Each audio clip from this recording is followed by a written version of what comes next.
I may not necessarily be on the side of the police. I may well be on the side of the criminal when I am watching a movie. So even when it comes to something as absurd or as unreal as dinosaurs or aliens, somewhere in all of us there is this need to what would it be? So when we are watching a crime thriller, we continuously try to see, acha o ki mereche? Na, o mereche. Na, eki. So that is something which constantly happens within. A detective cannot establish a proper story without a proper villain.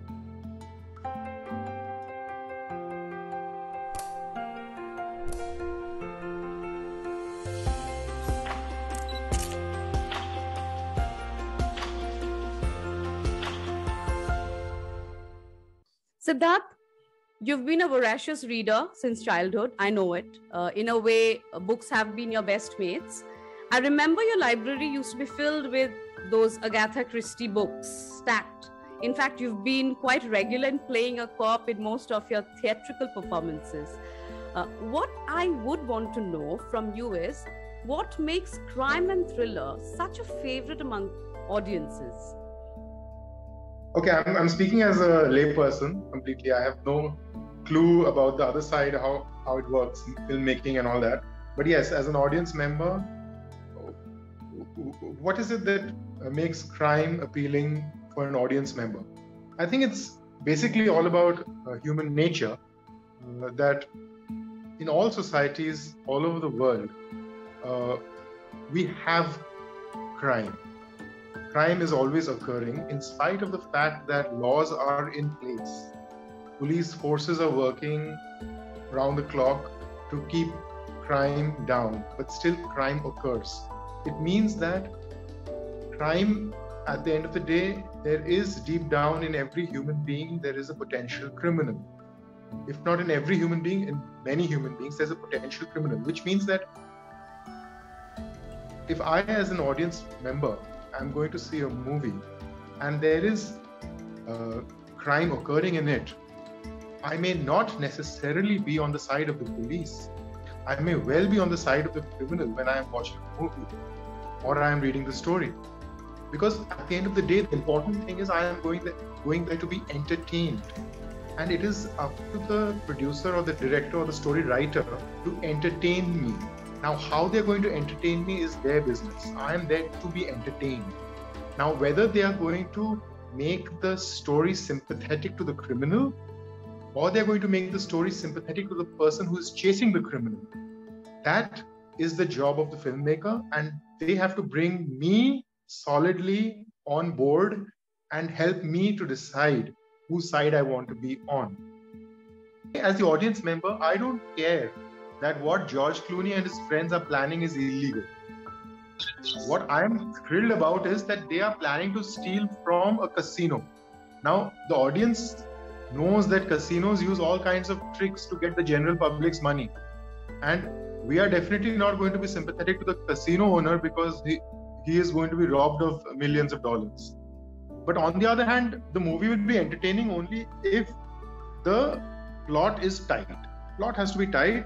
The audience's intelligence cannot be underestimated. I'll just cut you here because you've spoken.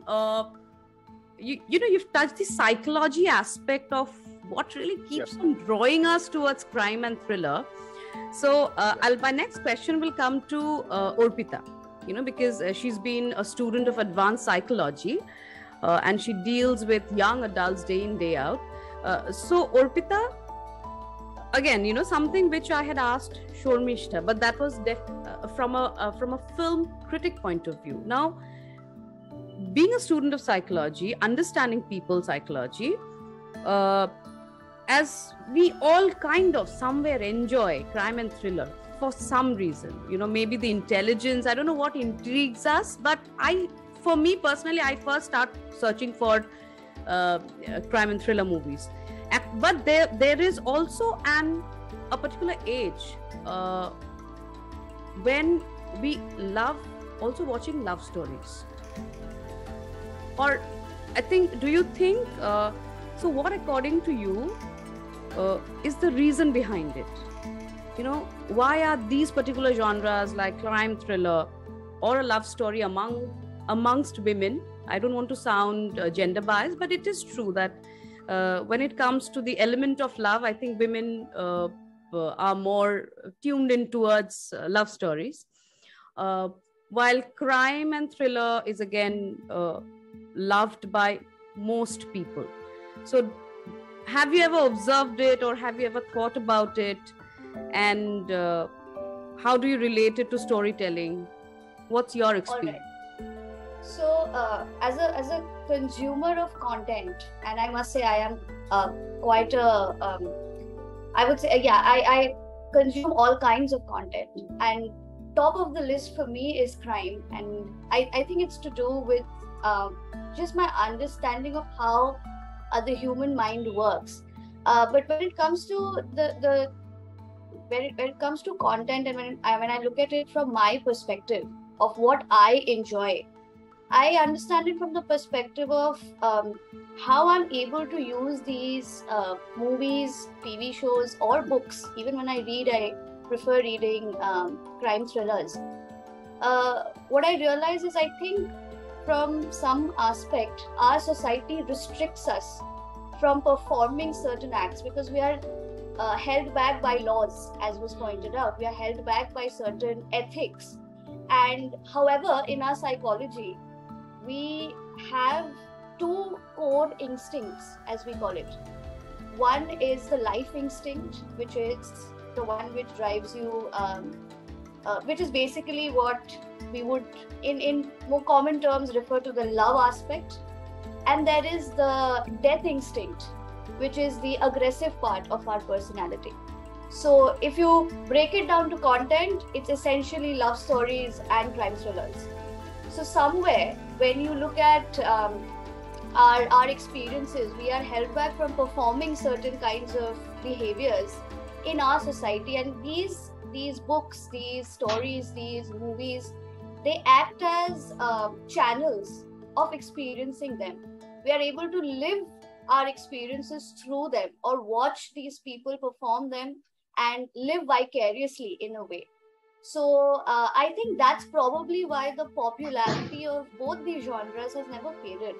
It's always been there because these are core to who we are as human beings.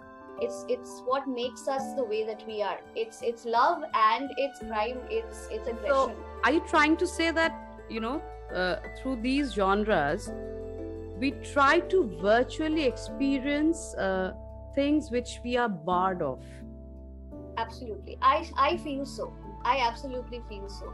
So even when it comes to something as absurd or as unreal as dinosaurs or aliens, somewhere in all of us there is this need to this what would it be? So to actually be with dinosaurs would probably be something nobody would want. It's scary. It's life-threatening.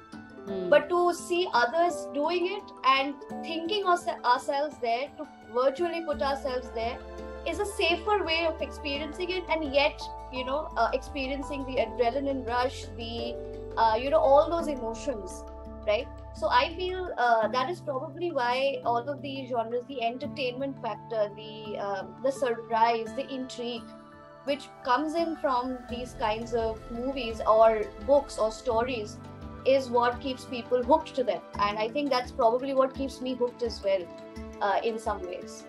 I am also, the first thing I search for is crime thrillers. Okay. Yeah. I belong to your segment. One more thing I think, Arundhati, and that may be relevant for your podcast as well. We have this inherent need to be right in our predictions. Okay, so when we are watching a crime thriller, we continuously try to see, acha, o ki mereche? Na, o mereche. Na, eki. So that is something which constantly happens within. That's possibly one of the reasons why KBC also was a success, because you try to answer, and then it's a kind of a validation. See, I knew this, So that is something which goes on in our mind when we are watching a crime thriller or a mystery, movie. So in the context of your podcast, interactivity is something which is extremely important in whatever you do. So maybe if you're reading out a crime thriller or a mystery story which is not as well known to everybody, right, you can leave it at that and maybe ask the audience to guess who was the murderer. That'll make it, and then get back, so it's going to be, it could be interactive, and that's the way people's minds also work, because they constantly try to predict. Great. So just a thought that in fact, Ami, what I have been contemplating is if Ma Durga wants and it kind of takes a slow success or slow speed, I would want to read out real life stories. তুমি দেখবে আমাদের ভূতের গল্প শুনতে খুব ভালো লাগে, and experiences. Why? Because I think there's always this factor of knowing the unknown, chasing the unknown. একদম perfect. মানে আমার ওটা ভীষণ ভালো লাগে, and maybe that is what has prompted me to take storytelling. Not that I am a voracious reader, not that I've read a lot of books, but I like listening to stories. I like reading as in reading. So that's when the passion of the podcasting comes in. But because I like listening to stories of people, I want to translate that into a podcast content and share it. So I think Bolo, yes Arpita, you wanted to say something. Yeah, I just wanted to add in another thing. So the beginning of this Adda, we talked about films and relatability and how content today, and there's a gap which exists because the current generation may not be able to relate to what is being produced. The books being written are not relating to us. So what I want to bring out is even then, if we look back and look at classics, stories like maybe Jane Austen novels, or these books are still preferred. There is an audience who still prefer those. Why is it that those are still popular? Why is it that they are considered classics? It's because even though the time period, the generation may have been very different, we may not relate it, but the experiences are eternal. They are the same. The emotions are the same. Exactly. We as human beings may have evolved. Maybe our surroundings have evolved, but human being, the core nature of humanity remains the same. A teenager then will also experience the same butterflies in the stomach when they see an attractive person as the same person today in 2022. So I feel that element of I would say the eternal aspect in a way, or this universality of emotion, as well as the fact that it has remained the same throughout. That's why they're called the timeless stories, no? That's why they're called the timeless stories. Absolutely. Now coming to our final guest, which is Om. So we know about Om and his somehow I think Ishan, the way he would look at all kind of genres together, including love stories. Om is quite much into the Hercule Poirots of the world, or the Byomkeshas of the world. So the question which I will put to you, Om, is I will not even ask you about love stories, because I think that's an emotion you haven't really been able to even connect with, or have remotely not interested in. Amongst the sleuths that interest you. It's so unfair because you're the mother, This part is getting cut out in this আমি video. বলতে যাচ্ছিলাম That is so unfair. কাকুতি করে প্রচুর জিজ্ঞাসা করেছি, বুঝেছো তো? খুব unfair of being the mother. ও ছেলেগুলো সম্পর্কে কিছু জানে না। ও মাকে একদম বলবি না। Even after 20 years, let her say the same dialogue.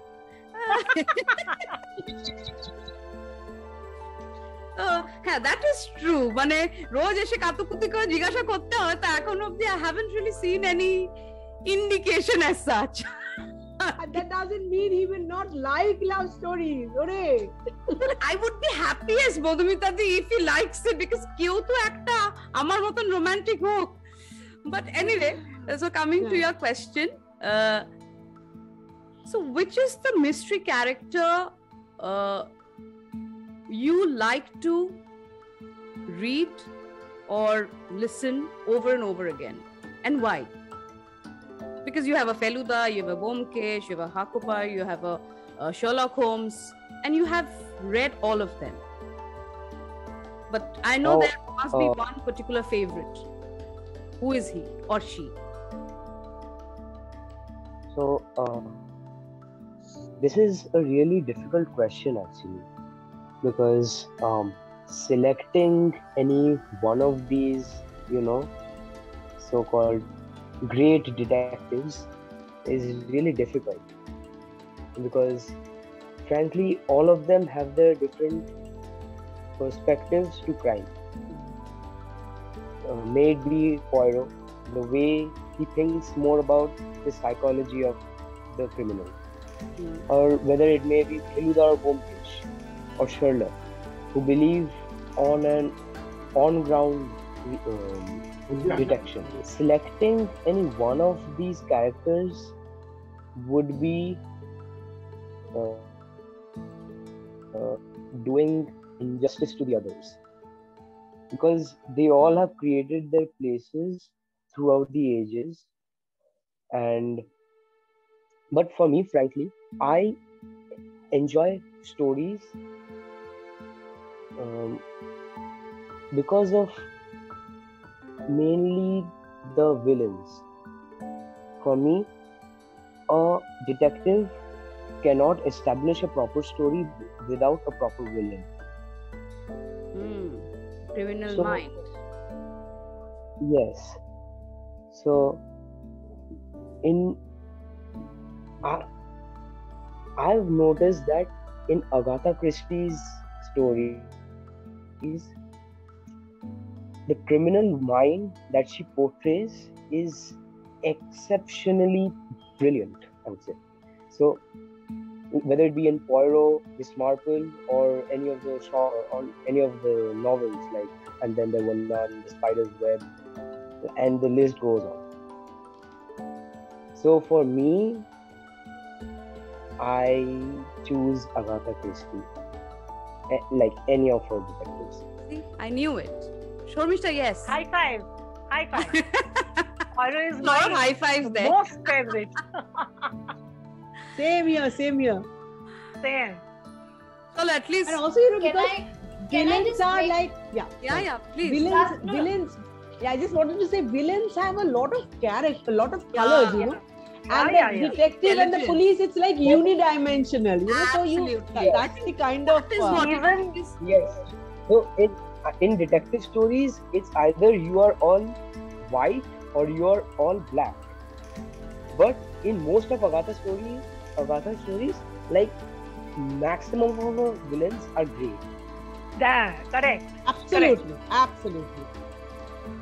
I just had a quick trivia to add here. I recently came across this. So Agatha Christie actually studied. So I think she studied about poisons, and she was. I think her background was in some kind of understanding of She was a nurse. She was a nurse. Yeah, she was a nurse, right? And that kind of. That is where she gets the inspiration of bringing in as a very potent sort of a mode of killing in her stories. So I love the fact that that's where you understand the importance of research. I mean, without it, a story will never survive. Wouldn't have survived, I would say, if it was something very superficial. No, there's one more characteristic that she used to study the poisons, and the features of the poison were added in the features of the villains.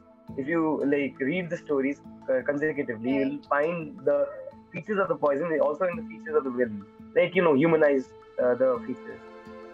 Even যদি এটা দেখি শোন, তুই তো ব্যোমকেশ পড়েছিস, শরদিন্দে তো তাই মাকড়সার রসে কালির পেনের মধ্যে ওটাকে পুরে দেওয়া হয়, তো সেটাকে বসে বসে মুখে চোষা কারেক্ট, ওই পেনের নিপটা চষে। তো ফলে ব্যাপারটা একই রকম, এবং প্রত্যেক তো জীবন দেখতেই হয়, জীবন না দেখলে লিখতে পারবে। ব্যোমকেশের গল্পেতেও কিন্তু ভিলেনের ক্যারেক্টারটার মধ্যে বেশ একটা গল্প থাকে। ভিলেন স্ট্রং না হলে তো দাঁড়াবে না ক্রাইম থ্রিলার ভিলেন। কারণ ওই যে যেটা সিদ্ধার্থ বলছিলেন যে ডিটেকটিভকে তো আউটস্মার্ট করতে হবে ভিলেনটাকে, তো ভিলেন যদি ইন্টেলিজেন্ট স্ট্রং রোবাস্ট ডিটেকটিভকে মানে টেক্কা দেওয়ার মতন বুদ্ধির না হয় তাহলে তো সেটা জমবেই না। মানে কোথাও আমরা কিন্তু মহিষাসুর মর্দিনীটা কিন্তু খুঁজে বেড়াই। আমি ঘুরে ফিরে একটু আমি আবার আমার পডকাস্টে একটু মার্কেটিং করে দিলাম না মানে দুটোকে খুব জোর সবকিছুতে ঘুরে ফিরে এলে ওই মানে আজকের ফেলুদা বললেই মগনলাল মেঘরাজ পাশাপাশি নাম চলবে, শার্লক বললে তার সাথে Moriarty. Correct. Essentially we come down to the story of good over evil. And that's essentially the story about Ma Durga as well. And I love stories. Sorry. যখন শেষে গিয়ে না I love stories যখন শেষে গিয়ে ওই ভিলেনটা বেঁচে গেলে খুশি হই, মানে যখন there is a kind of a where you know that what the person has committed is something which is not done, but then you have a sympathy because the character has been built around in such a way that it's not as he said, that it's not clearly black character. Absolutely. And I think দেখো মধুমিতা দি আমাদের সাহিত্য আমাদের তাই শিখিয়েছে, মধুসূদন দত্ত রাবণকেই কিন্তু hero বানিয়েছেন। একদম আমাদের লিটারেচারের মধ্যেই আছে যে ওই তো ব্ল্যাক এন্ড হোয়াইট মিলিয়ে গ্রে এরিয়া মিলিয়েই তো একটা মানুষ। কাউকে হঠাৎ করে ভগবান আর কাউকে হঠাৎ করে একটা ভিলেন বানানোর কোনো মানে নেই। Say that what really worked about the movie Godfather was the portrayal of the family not as evil people because they are into crime. No, they consider themselves firstly to be a family. That's very important. They are family and they have got very good family values. They respect the mother, they respect the father, they love each other. They all love Godfather. each other. So that will be the end of our conversation. So if you would just want to add after Siddharth around this story. Yeah. So they consider themselves to be a family and they have got very good family values. Secondly, they consider themselves to be a business family. They don't consider themselves to be criminals. They just feel that we are doing a business which the government does not approve, but it is still a business and it has to be run along the lines of any other business. It just so happens that their business happens to be gambling. But gambling holeo, they are running a business, they have business competitors who want to do other things, they have to get into conflicts. So he introduced two very timeless values. One of family, and number two, it's a business. It's not about good and evil. Jinishta really worked for the movie, and I think that is something to remember. Timeless values also apply to criminals. Even they are human beings, they are not 100% bad. They are just human beings who happen to do things which the law does not allow. That's it. Yeah. No, that was a very nice way to, I think, end with Godfather. I think that ঠিক আছে with this okay. Come to the end. Thank you অনেক তোমাদের time. But it was a nice adda. It was a nice adda.